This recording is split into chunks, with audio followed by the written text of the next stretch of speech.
Amandman zastupnika Željka Lenarta. Amandman se prihvaća u izmijenjenom obliku.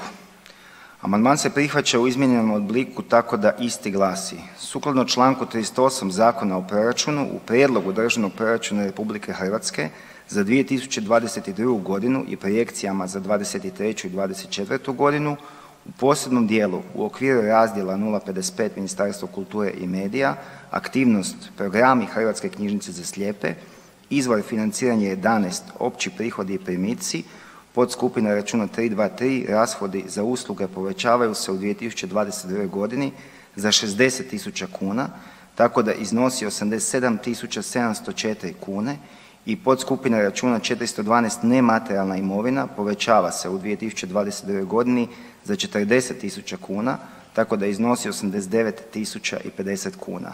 Sredstva u iznosu 100.000 kuna osigurat će se smanjenjem u okviru razdjela 055 Ministarstvo kulture i medija kapitalnog projekta programi izgradnje, rekonstrukcije, adaptacije i opremanje kulturne infrastrukture. Poštovani zastupnik Lenart, prihvaćate tako? Evo zahvaljujem u ime svih slijepih i slabovidnih osoba što ste prihvatili ovih 100.000 kuna što će bitno pomoći u njihovom životu i važnosti te knjižnice za slijepe jer bez obzira na razvoj elektronske industrije, informatike i tih pomagala, knjižnica za slijepe je vrlo bitna kako bi oni i dalje ostali sposobni čitati i kako bi mogli na taj način se educirati. Hvala.